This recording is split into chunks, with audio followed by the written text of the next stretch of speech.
أجا قلبي من خيال قد سرى وسباني قد جفا. Assalamualaikum warahmatullah. Man la capitaine Badara Fall, commandant la compagnie de gendarmerie de Thiès. maa ngi dikk ci atum ren di ñëw waxtaan ak yéen ci téeméeréelu gàmm ak fukk ak juróom-ñett bi am ren ci Tivaouane te war a am samedi juróom-ñeenti fan ci weeru novembre 2019. Gendarmerie nationale comme ni mu ko daan defee at yi passé yëpp dina ànd ak pèlerin yi ca buñ koy door ba muy jeex sécuriser leen sécuriser seeni alal ñeenti yoon yu mag lañ ci retenir pour dem ca Tivaouane muy route nationale numéro 2 bi nga xam ni mu ngi déparé Diamniadio jaar pour dem Thiès après jóge Thiès dem Tivaouane ba Saint-Louis. Route nationale numéro 8 bi ñuy wax ancienne route des Niayes bu jóge Bayax jaar Notto Gouye Diama dem Mboro. Route nationale numéro 3 bi jóge Thiès dem Diourbel ak autoroute Ila Touba bi nga xam ne ren également dañ koy utiliser dans les deux sens. Pour route nationale numéro 2 bi ñi nga xam ne ñoo koy jël te jóge Dakar bu ñu ñëwee ba Sébikotane mën nañ continuer ñëw Pout dem Thiès jël voie de contournement bi génnee ci yoonu Tivaouane bi jaar Ndiassane. Mais également ñi jóge Saint-Louis mën nañ ñëw ba Louga ñëw Kébémer jaar Mekhe ñëw Pire ak ci Tivaouane. Pour route nationale numéro 8 bi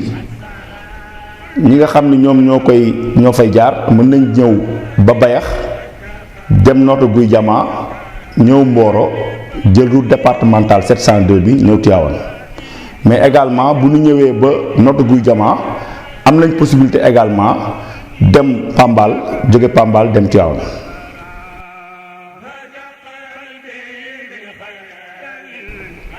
Pour route nationale numéro 3 bi am na ñu ko mën a jël de Thiès jusqu'à Khombol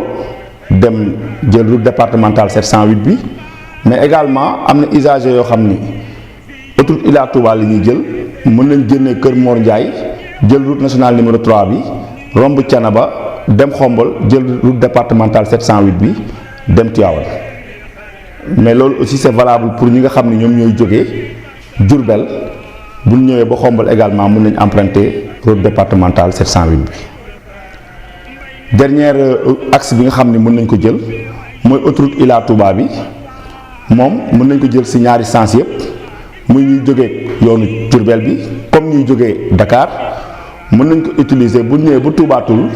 ñu jël route départementale 708 bi dem Tivaouane. mu am yenn matuwaay yoo xam ni bëggoon nañ ci waxtaan ak usagers yi mais ñi nga xam ni dañuy jóge Saint-Louis di dem Dakar wala ñu jóge Dakar dem Saint-Louis te gàmmu gi xëy na demuñu ci gàmmu gi directement ñu leen doon ñaan suñu mënee éviter Tivaouane jaar ci route départementale route nationale numéro 8 bi génnee Mboro pour ñu jóge Dakar wala à partir de Mekhe pour ñu jóge Saint-Louis ñu jaar Diogo dem Mboro pour éviter encombrement yi am biir Tivaouane. ci autoroute Ila Touba bi ak yenn axes yi nga xam ni dafa dangereux dinañ fa utiliser ay jumtuwaay yoo xam ni dañuy wàññi allure bi nga xam ni oto yi dañ koy ñëwee muy ci autoroute Ila Touba bi comme ni ñu ko defee woon ci màggal gi dinañ fa utiliser lu ñu tuddee ay chicane mais bala ngeen fa yegg à chaque fois dina am lu leen di wan ni ci kanam am na lu fa nekk loolu donc gendarmerie dina ko mettre en place pour que oto yi mën a daw ndànk nit ñi dem gàmmuñ ci jàmm egg ci jàmm. moto jakarta yi dañ koy tere ci gàmmu gi diiru gàmmu gi yëpp dañuy tere moto jakarta yi daw ci kaw tali mais également ñi nga xam dañ yor ay charrette dañ leen di tere ñu utiliser les routes goudronnées donc pour éviter les accidents de la route. Mais également les passagers yi nga xam dañuy yéeg ci kaw ridelu oto yi ngeen xam ni non gendarmerie du bàyyi kenn yëg ci kaw ridelu oto yi donc di dem ci gàmmu gi. ñu ngi sàkkuwaat ci conducteurs yi ñu toppatoo seeni oto bu baax surtout ñu bañ a fàtte seeni pneu parce que souvent problème yi ñu am yépp ci événement yi mel nii ci pneu yi lay jógee donc ñu ngi leen di sàkku ñu defar seeni pneu bu baax ndax ñu mën a dem gàmmu ci jàmm ak salaam. Gendarmerie nationale mu ngi leen di yéene gàmmu jàmm ak salaam.